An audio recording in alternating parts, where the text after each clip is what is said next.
I have a friend who loves to program really stable grooves. And as one of the layers, he always likes to program something that goes in every 16th note, right? But doing something every 16th note can easily sound like this. So today instead I want to offer a little concept that can turn it into this instead. Just as stable, but with a lot more subtlety and nuance going on. And you can listen to that for much longer without getting bored. And the concept that we're going to look at is called the 7-note polymeter. By the way, like the video, subscribe to the channel, and leave me a cheeky little comment to show me some love and helps boost the algorithm. Okay, this is what we're here to do, right? We're going to take a synthesizer, literally any synthesizer. We're going to play a little pattern in there that looks like this. This is a 1-bar pattern that's playing 16 16th notes. It just sounds like this. And what I want to introduce you to first is the concept of the accent. The accent is just choosing one of these moments and saying this is going to be a little bit stronger than the other. There's 2 ways of doing that. One is maybe lengthening a note, and the other one is maybe increasing the velocity of the note. One of the 2 or both.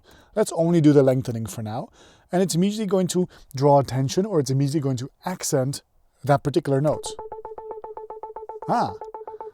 Suddenly our loop has some movement. That's amazing. What I want to do now is I want us to create a chord where each of the 3 notes is following sort of its own pattern, putting the accent somewhere else.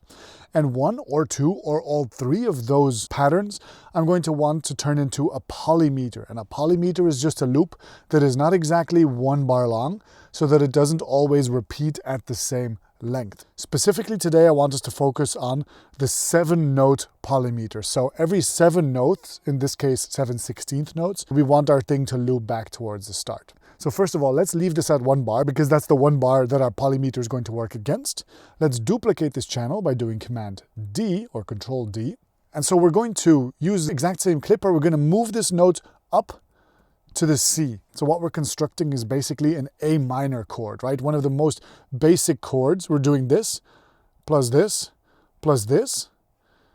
But we're spreading it out over 3 different synthesizers for now, just so that we can appreciate the nuance. We're going to simplify it again later. If we play these at the same time, they have the same accent in the exact same place. It's always going to be the same. We can change that. Like this layer can have this level of accent.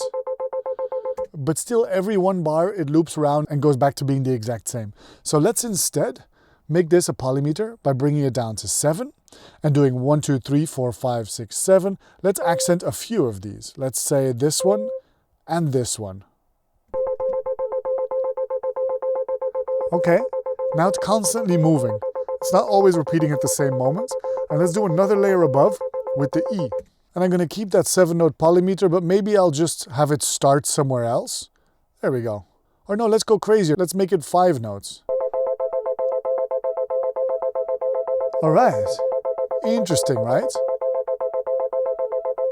Let me undo the effect and redo the effect with 1 button so we can see what happens here. I'm going to put a note length button on there that makes all the MIDI notes the same length. And with 1 keyboard shortcut, I'm going to turn them on and off. So what we've constructed is this. And without it, it sounds like machine gun. No subtlety, nothing. Now there's some movement. Especially if you put that into some delays and stuff, it's going to create a lot more interest. Similarly, we can do the same for a percussion synthesizer. So for example, we can choose some kind of percussion element.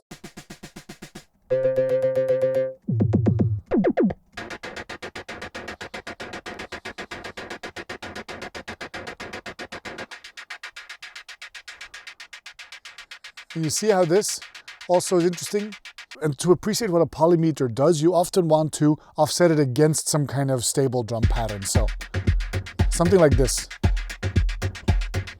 You see how that keeps things interesting?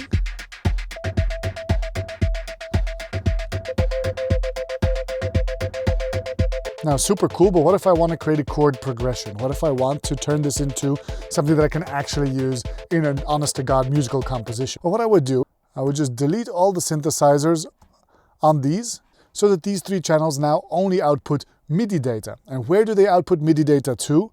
Well, we're going to call this our collector. And then we're going to put a little emoji on there.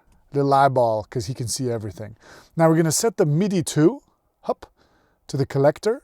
Bim, boink, sploosh. And then on the MIDI collector, we set in, and look, it's receiving all this MIDI in. So all we got to do is hit record. And now let's look at what's coming in. Oh, look at this. Look at this glorious polymetered data. Oh yeah, visual satisfaction. And so what I'm going to want to do now is I want to collect enough of this pattern so that then I can basically make something like an 8-bar loop out of it or something. So let's collect enough for 16 bars if we want to use that. That's plenty. So for now, let's loop it at 8 bars. And halfway through those 8 bars, let's change the chord. Let's go from an F chord to an A chord. To do that, I would just take all of this and move it there. 1 semitone, that's all you need. Let's go find a synthesizer patch that sounds good with that.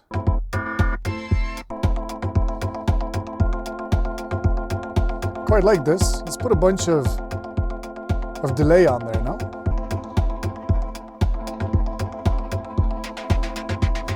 And there you go, now you're sound designing an element that is stable but not boring. Something that has groove in it but doesn't change and doesn't distract, and something that supports the overall design of your track. Here's one I prepared earlier, so let me add some of those elements.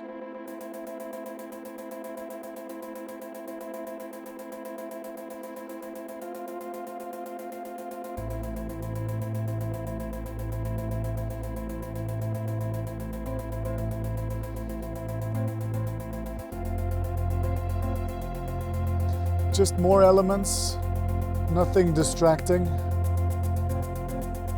Some groovy hi-hats that are doing 3 16th note polymeters. Then playing some piano over it. And let's go for that groove again. Nice.